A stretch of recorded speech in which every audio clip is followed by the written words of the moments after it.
Mari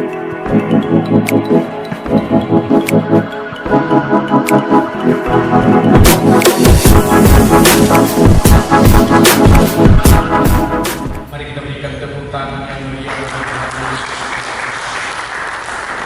Salam sejahtera bagi saudara sekalian.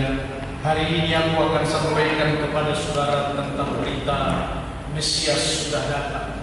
Barangkali saudara akan berkata, aku tahu dan kami sudah tahu. Tetapi hari ini ketahuilah dasar-dasar dari segala sesuatu untuk kedatangan Mesias itu, supaya kita pun dalam pengertian Allah tentang semua Mesias yang sudah datang di bumi ini. Karena aku tahu saudara-saudara, ketika kita memiliki pengertian yang sama, yang datang dari Allah, maka saudara tidak akan berdiam diri. Pengertian yang kumaksud adalah bahwa saudara pun akan dipakai oleh Tuhan. Dan inilah firman Tuhan yang akan kita baca bersama-sama dalam Matius 2 ayat 4 sampai dengan ayat 6. Dan sekaligus inilah kejadiannya bahwa Mesias yang sudah datang itu dinyatakan. Demikianlah firman Tuhan. Kita bersama 2, 3 ya. Maka dikumpulnya semua imam kepala dan ahli Taurat bangsa Yahudi. Lalu dimintakan keterangan dari mereka di mana Mesias akan dilahirkan. Mereka berkata kepadanya, di Betlehem, di tanah Yudea, karena demikianlah ada tertulis dalam kitab Nabi. Dan engkau Betlehem, tanah Yehuda, engkau sekali-kali bukanlah yang terkecil di antara mereka yang memerintah Yehuda. Karena daripada Allah akan bangkit seorang pemimpin yang akan menggembalakan umatmu Israel. Demikianlah pernyataan dan kejadian ini, saudara tahu bahwa Mesias sudah datang. Katakan amin. Mesias yang sudah datang ini masih banyak orang-orang menanti dari nubuatan-nubuatan dalam perjanjian lama oleh nabi-nabi, atau banyak orang yang juga sudah menyampaikannya tentang kedatangannya. Ditunggu sampai dengan hari ini, saudara-saudara. Keterlambatan ini perlu diberitahukan bahwa kepada mereka juga perlu dikasih tahu untuk memberitakan bahwa Mesias sudah datang. Berikan tepuk tangan dan sambutlah kedatangannya untuk saudara sekalian. Karena itu Mesias dalam kedatangannya untuk kita ketahui adalah dia menggantikan Allah secara manusiawi untuk memberitahukan semua tentang kasih Allah, rencana dan pekerjaannya, serta apa yang akan dilakukannya di bumi ini. Dalam menggantikan Allah, dia berbicara tentang Allah, dan dia berbicara di dalam Allah, dan di dalam dia. Mesias yang datang ini adalah memberitahukan tentang kepemimpinan Allah di tengah dunia ini, supaya tahu, sehingga tidak kacau balau. Tapi saya harus beritahu kepada saudara-saudara, banyak orang yang tidak menerima, banyak orang yang tidak tahu, bahkan banyak orang juga tidak mendengar. Walaupun mereka mendengar, berarti hatinya jauh dari hadapan Allah. Itulah kejadiannya, sehingga dunia masih dalam kalang kabut kepemimpinannya, masih semrawut, dengan kata lain bahwa mereka masih hidup dalam dirinya sendiri, hidup dalam ketahuannya sendiri, pengetahuannya sendiri, dan tidak berdasar kepada Mesias yang datang, yang meneguhkan firman Allah, yang meruntuhkan, sekali lagi yang saya katakan kepada saudara, yang meruntuhkan perseteruan dengan salib itu, dan sekaligus yang adalah membatalkan hukum Taurat, hukum Allah yang diberikan kepada Musa itu, untuk diberitahukan kepada kita sekalian rahasia apa yang terkandung di dalamnya. Ketika dia membatalkan hukum Taurat itu, semuanya adalah supaya Mesias yang datang ini menjadi Tuhan dan Allah yang sepatutnya harus didengar oleh semua suku bangsa, termasuk semua manusia yang ada di bawah kolong langit ini. Berikan tepuk tangan bagi Yesus.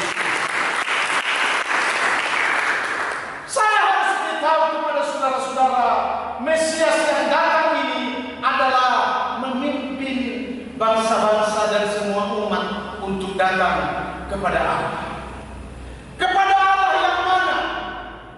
Pertanyaan ini akan dijawab supaya saudara-saudaraku, ketika saudara mendapatkan jawaban ini, perlu diberitahukan kepada bangsa-bangsa bahwa Mesias yang datang adalah Allah itu sendiri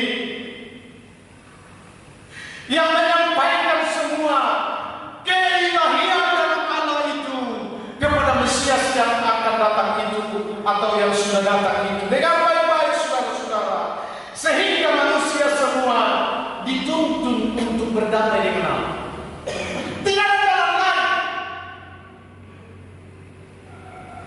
Kalau Allah sudah membuat semua rancangan dan prediksi di dalam Mesias yang akan datang ini, supaya saudara-saudara sesungguhnya, saya ulangi, supaya saudara-saudara sesungguhnya berita tentang Mesias ini adalah ketentuan dari Allah yang adalah pencipta langit bumi dengan segala isi. Sekali lagi, saya harus beritahu kepada kita sekalian, tidak ada yang bisa untuk membuat Allahnya dan membuat program sendiri tentang Allah pencipta langit dan bumi dan membuat agamanya.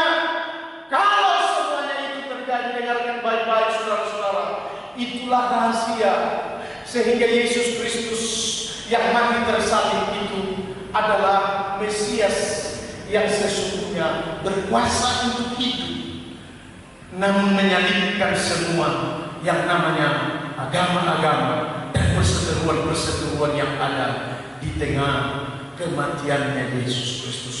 Sehingga sesungguhnya ini saudara-saudara, tidak ada lagi jalan yang lain selain daripada Yesus Kristus Tuhan untuk berbicara kepada Allah pencipta.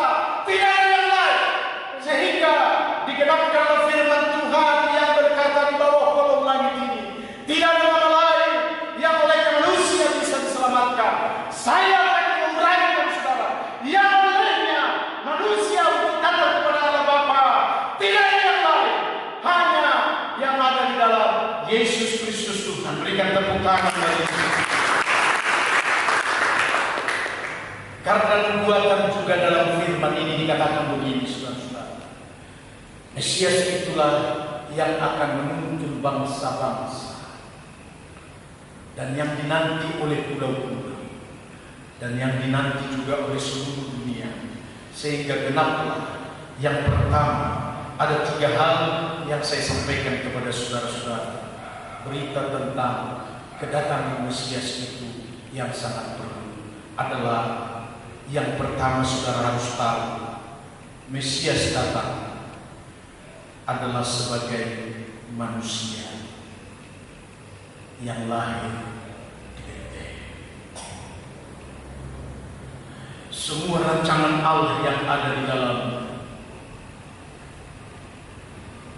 terungkaplah dan dibahasakanlah oleh Mesias itu sendiri.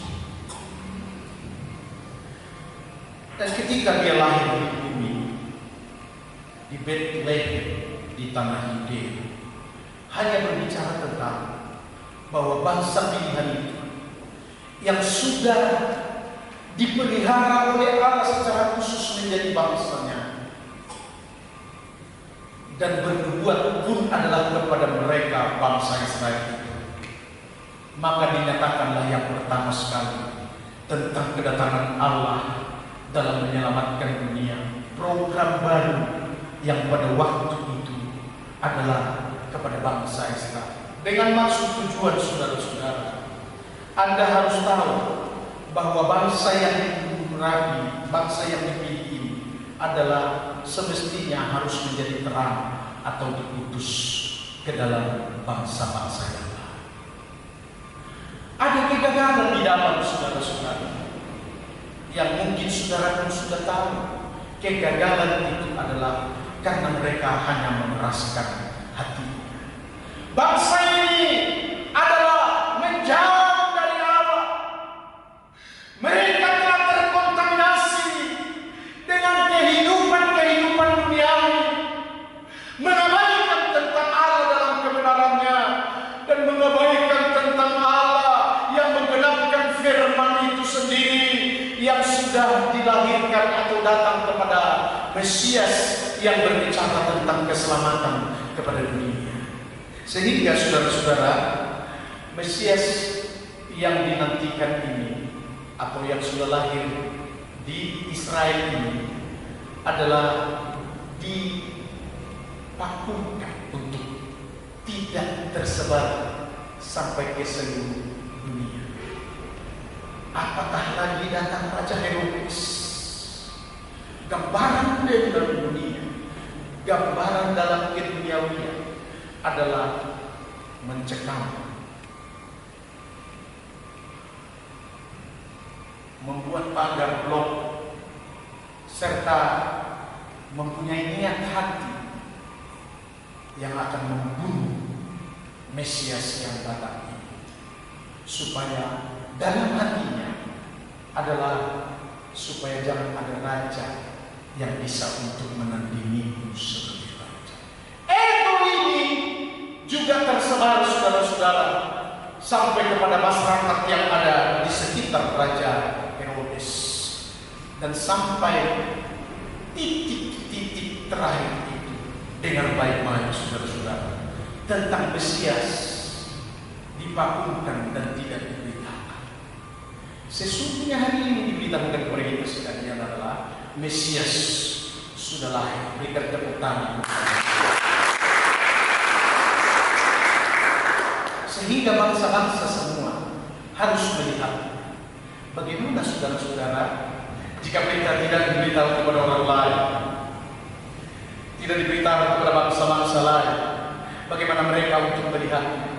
Inilah kekacauan yang sedang terjadi sampai hari ini saudara-saudara, dekat Israel kepada bangsa-bangsa Arab, sehingga mereka sampai hari ini menanti-nanti lagi tentang kedatangan Yesus atau Mesias yang dimaksud.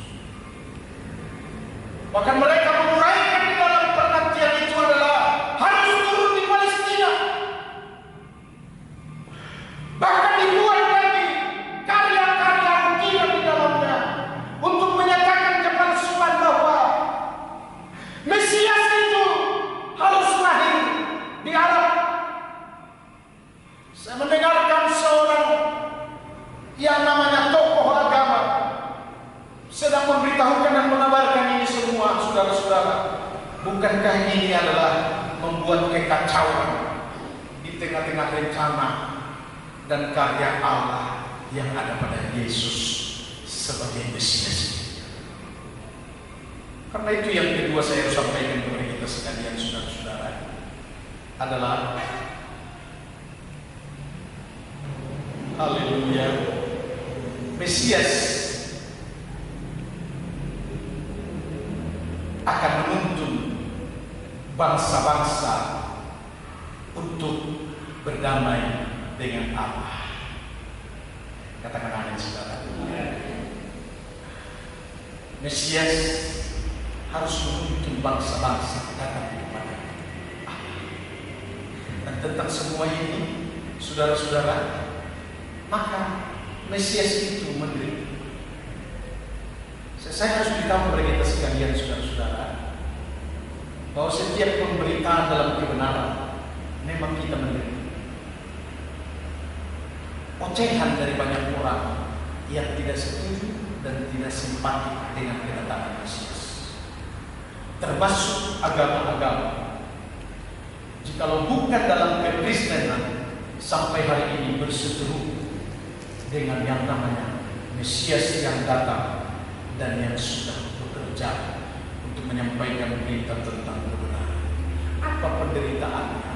Dengarkan saudara-saudara, saya akan bacakan begini. Dalam Kisah Para Rasul pasal 26 ayat 22 sampai dengan ayat yang ke-23 berkata begini, tetapi oleh pertolongan Allah aku dapat hidup sampai sekarang dan memberi kesaksian kepada orang-orang kecil dan orang-orang besar juga.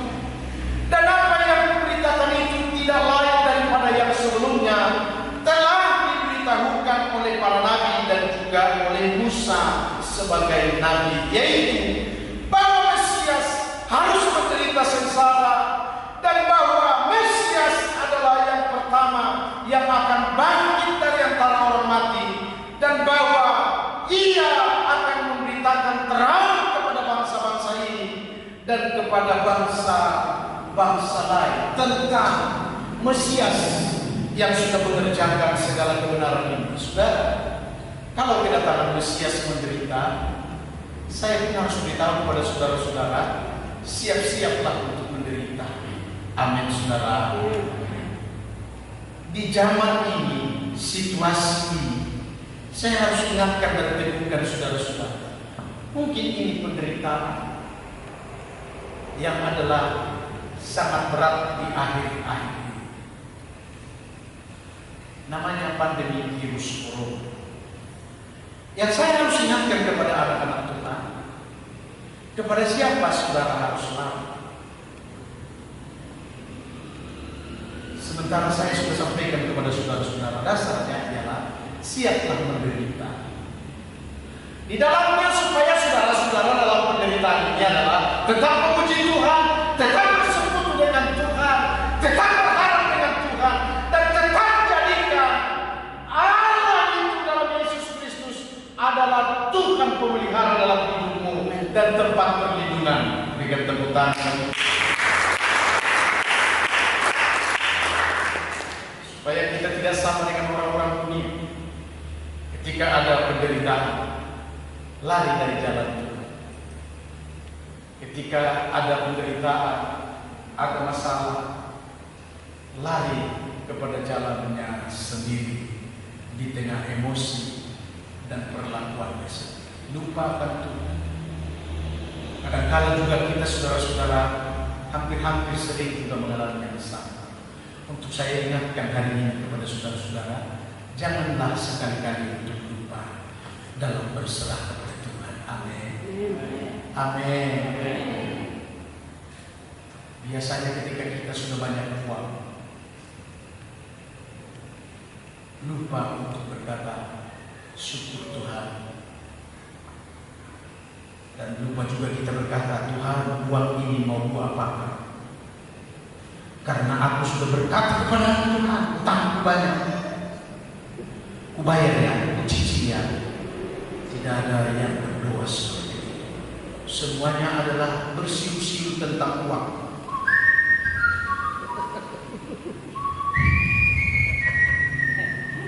Orang yang sakit pun seringkali melupakan Tuhan. Banyak di antara zaman sekarang ini saudara-saudara, mungkin di luar gereja, kalau sudah sakit, dia mengeluh, lupa. Cepat sekali lari ke bonek, cepat sekali lari ke dokter yang murah. Karena dokter yang mahal dia sungkan untuk pergi ke sana. Bayangkan 250. Lupa berdoa. Sedangkan Allah punya kuasa dalam semuanya, dalam segalanya, dan apalagi tentang berbicara tentang segala sesuatu yang menjadi penyakit dan yang menjadi seteruana dan yang berasal daripada iblis itu semua. Dia hanya beri kepada saudara-saudara semangat adalah dan berkata, usirlah dia demi nama Yesus Kristus, maka iblis itu, penyakit itu lari daripada aku. Amin. Berikan tepuk tangan.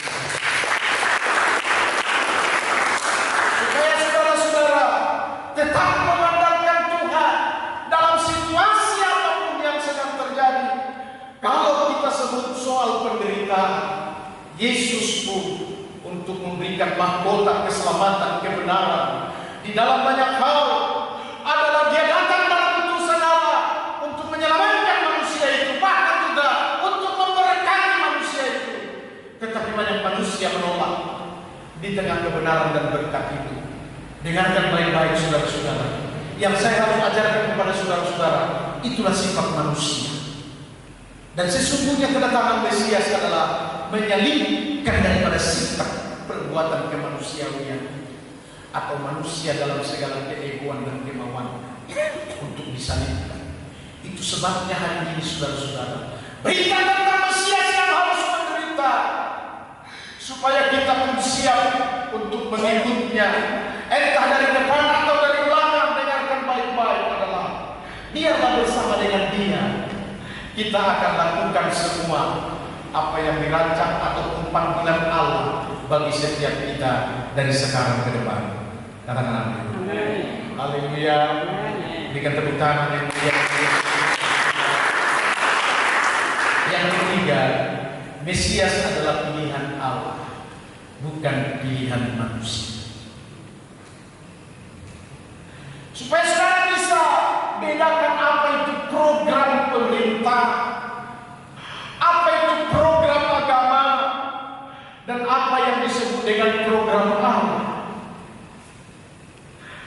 Allah punya program adalah Mesias yang datang adalah pilihan.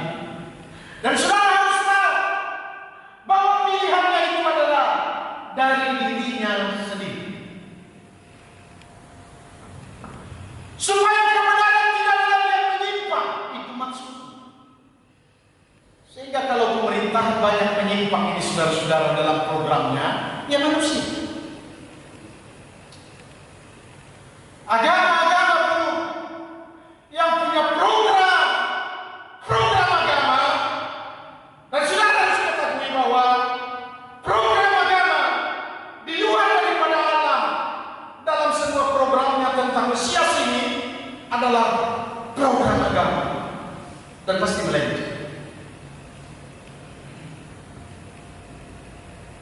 Hanya Mesiaslah yang datang, pilihan Allah ini, supaya semua orang akan tahu dan melihat bahwa sesungguhnya kebenaranlah yang ada di dalam. Berikan tepuk tangan.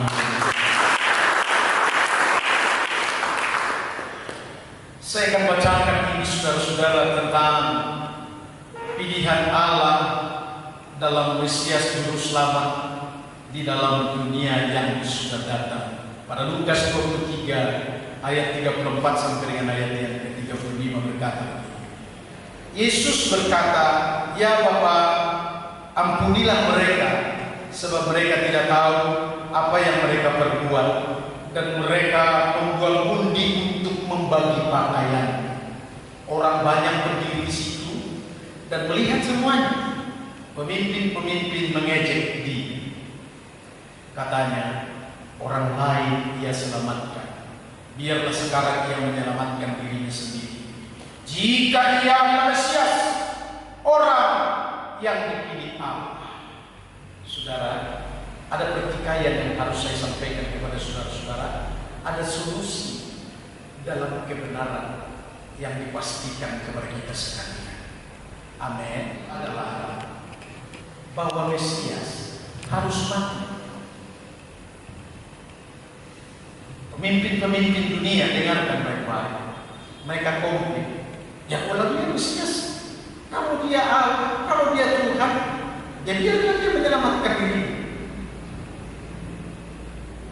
Saya sendiri tidak akan menjawab pertanyaan dan apa yang sedang dimusikkan ataupun yang dikatakan oleh pemimpin-pemimpin. Tanda jawabnya adalah Mesias harus mati. Karena dengan kematiannya lah maka dosa diampuni. Berikan tepuk tangan. Dan Mesias yang diutus ini adalah menjadi juru selamat menggantikan Allah dengan memperdamaikannya manusia itu di dalam darah itu sendiri yang mengalir. Karena ada hukum Allah yang sudah pernah dinubuatkan atau disampaikan kepada dunia, bahwa sesungguhnya semua dosa harus diampuni, harus disucikan oleh darah yang datang yang sudah dikuduskan atau didoakan oleh para nabi. Tetapi tentang darah anak domba Allah ini adalah darahnya Allah itu sendiri dipersembahkan untuk menebus dosa manusia. Betapa besar kuasa di dalamnya. Ya, karena dengan kuasa darah itulah semua manusia yang ada di bawah kolong langit ini mampu berkuasa untuk bisa menyucikan segala dosanya. Karena sampai hari ini perlu diberitahukan kepada saudara-saudara, tidak ada lagi Mesias yang akan datang untuk menggantikan darah itu. Tidak ada lagi program apa. Yang ada programnya ialah bahwa terimalah Yesus sebagai Tuhan dan Juru Selamatnya, dan Dia akan mengutus Roh Kudus di tengah-tengah saudara. Orang-orang yang percaya. Dengarkan hari ini kepada saudara, harus saya beritahu, ketika Tuhan sudah menyampaikan kasih karunia, Yesus Kristus Mesias ini sudah mencurahkan Roh Kudus supaya kita semua pergi dalam memberitakan Injil. Dengan kasih karunia Roh itu menyembuhkan orang-orang yang sakit, katakan amin. Shalom. Menghibur orang yang susah, membangkitkan orang yang mati, mentahirkan orang yang dusta. Dengarkan baik-baik. Saya sedang mengutus saudara-saudara hari ini juga seperti Yesus mengutus di tengah pandemi virus corona ini. Saudara, saya akan tanyakan dari depan ini, saudara siap? Saudara siap? Untuk yang ketiga kali. Saudara siap?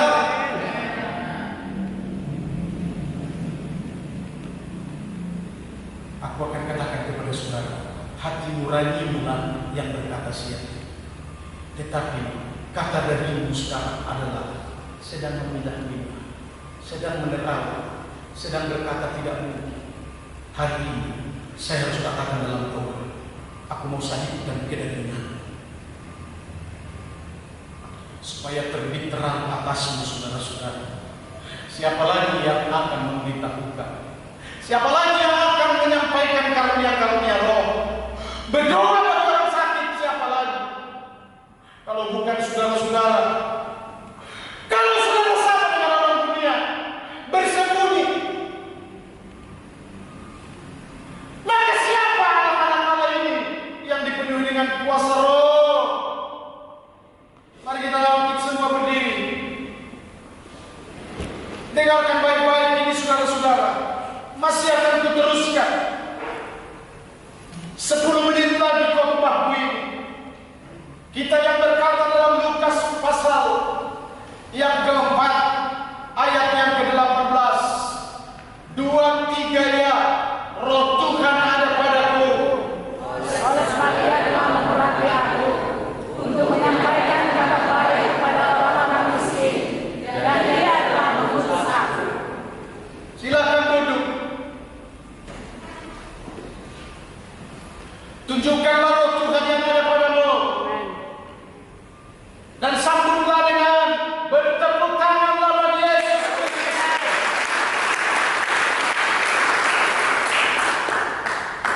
Siapa yang akan menyelamatkan orang-orang yang ada di dalam kelemahan-kelemahan sekarang ini?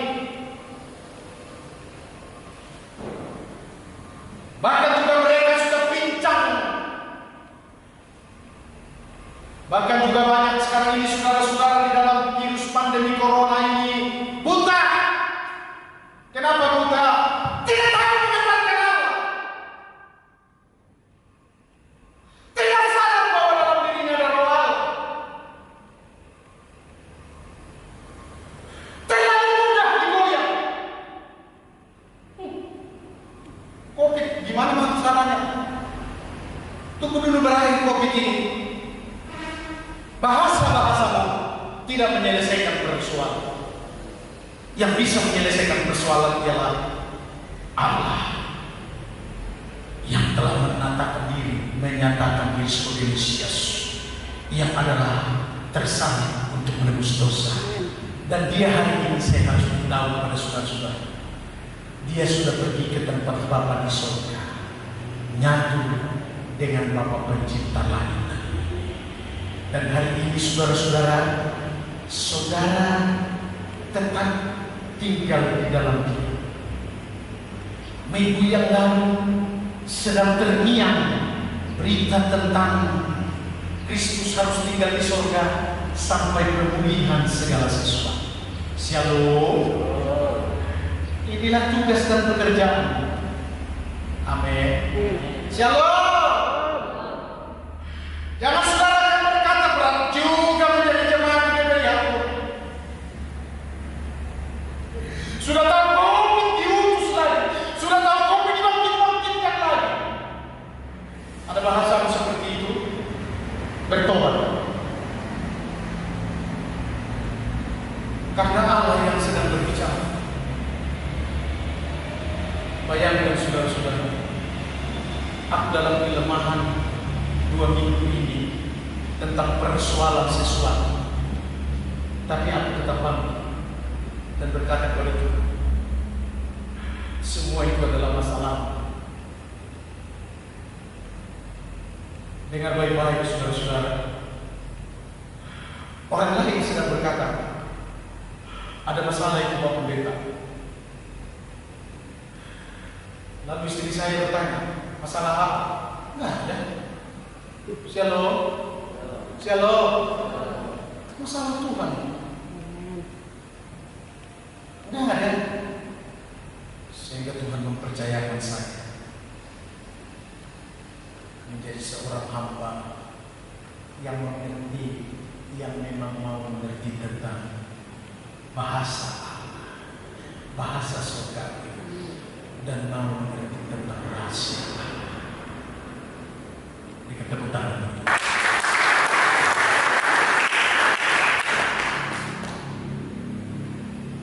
Dan yang sedang membuat masalah itu, saya katakan kepada Tuhan, biar Dia mengganti yang 4 kali lipat.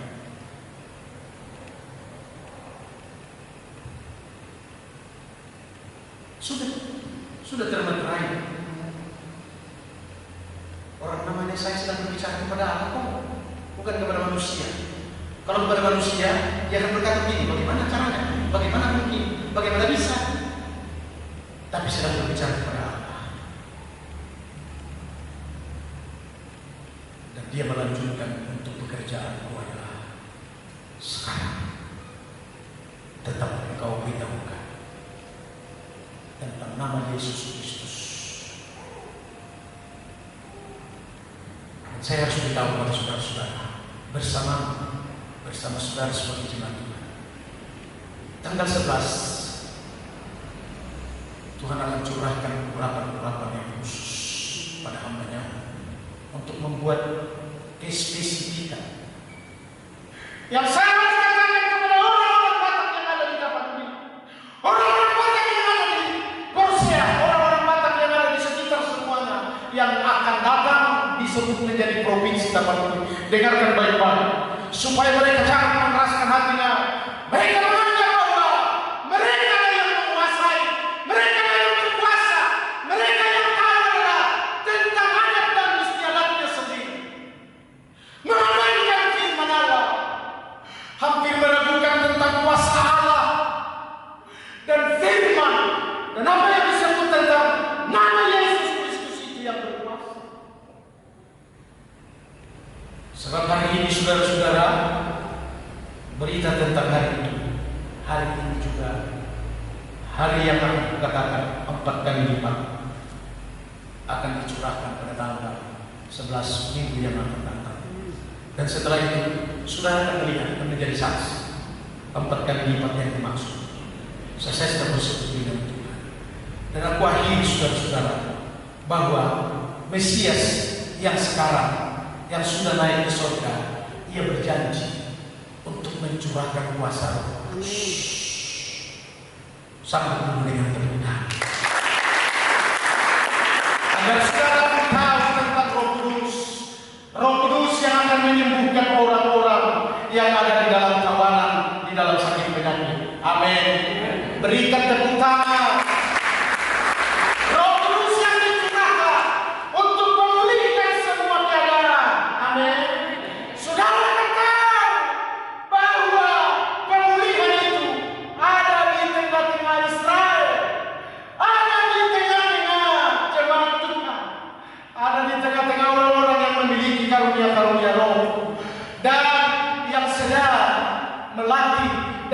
dikerjakan untuk mengandalkan kuasa Tuhan itu di dalam roh itu sendiri. Berikan tepuk tangan. Roh yang dicurahkan adalah supaya saudara melihat bahwa tanda-tanda ini akan menyertai orang-orang yang percaya yang disebut. Mana itu domba, mana itu kambing, mana itu gereja kudus, gereja Tuhan, mana itu gereja dunia. Ada lagi yang harus disampaikan. Mana bangsa pilihan Allah dan mana bangsa-bangsa yang tidak dipilih oleh Allah. Di dalamnya kerajaan Kristuslah yang akan menyatukan. Tuhan memberkati. Mari kita semua bangkit.